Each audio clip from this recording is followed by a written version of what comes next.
नमस्कार दोस्तों।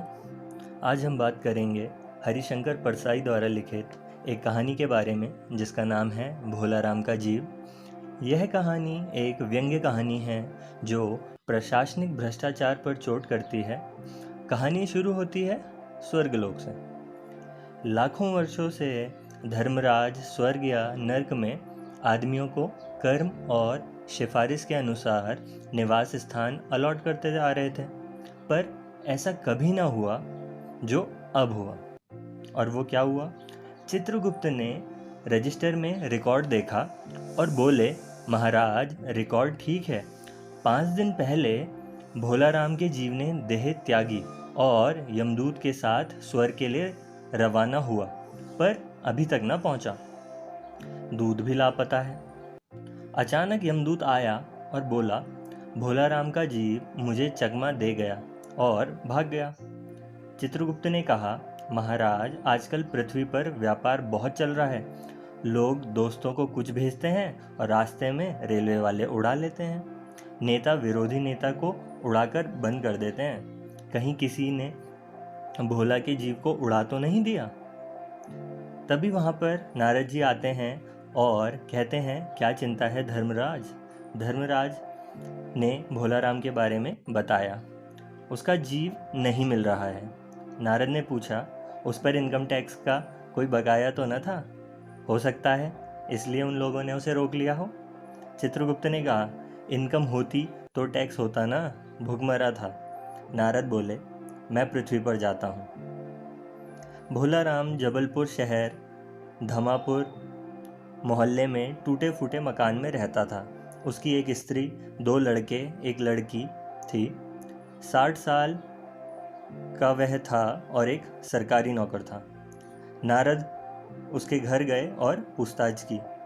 पत्नी बोली, 5 साल हो गए पेंशन पर बैठे, पर अभी तक न मिली। हर बार दफ्तर से जवाब आता है, पेंशन के मामले पर विचार हो रहा है, पेंशन के मामले पर विचार हो रहा है। घर के गहने बर्तन सब बिक गया और ये भी चल बसे। पेंशन मिलती तो गुजारा होता। पत्नी ने कहा, महाराज आप साधु हैं, कुछ ऐसा नहीं कर सकते कि पेंशन मिल जाए? नारद जी ने कहा, मैं कल दफ्तर जाऊंगा और कोशिश करूंगा। दफ्तर पहुंचे तो भोला राम की पेंशन की बात चल रही थी कि अगर वह रिश्वत देता तो पेंशन मिल जाती। नारद जी बाबू के पास आए। उसने दूसरे के पास भेज दिया, दूसरे ने तीसरे के पास भेज दिया। अब 30 बाबू व अफसर के पास वे घूम आए। चपड़ासी ने कहा, आप साल भर चक्कर लगाओगे ना तो भी आपका कोई काम ना होगा। साहब से मिलिए, उन्हें अगर आपने खुश कर दिया तो आपका काम हो जाएगा। अब नारद जी साहब के पास पहुंचे। चपड़ासी सो रहा था। बिना विजिटिंग कार्ड देख साहब नाराज हुए। बोले, मंदिर समझ लिया क्या? चिट क्यों नहीं भेजी? नारद जी ने कहा, चपरासी सो रहा है, कैसे भेजता? नारद जी ने भोला राम का पेंशन का केस बताया। साहब बोले, आप बैरागी हैं, दफ्तर के रीति रिवाज नहीं जानते। यहाँ दान पुण्य करना होता है। दरख्वास्तों पर वजन रखिए, अर्थात पैसा। नारद जी ने सोचा, फिर वजन की समस्या। साहब ने कहा, मेरी लड़की गाना बजाना सीखती है, आप अपनी वीणा दे दीजिए। नारद जी घबरा गए और फिर वीणा टेबल पर रखकर कहा, यह लीजिए और जल्दी उसकी पेंशन का ऑर्डर निकाल दीजिए। साहब ने उन्हें कुर्सी दी और वीणा को एक कोने में रख लिया। चपड़ासी को बुलाया और फाइल मंगवाई। चपड़ासी फाइल लाया जिसमें 100-150 दरख्वास्त रखी थी। पेंशन के कागजात भी रखे थे। साहब ने पूछा, क्या नाम बताया साधु जी आपने? नारद जी ने सोचा, यह ऊंचा सुनता है, जोर से बोले, भोला राम।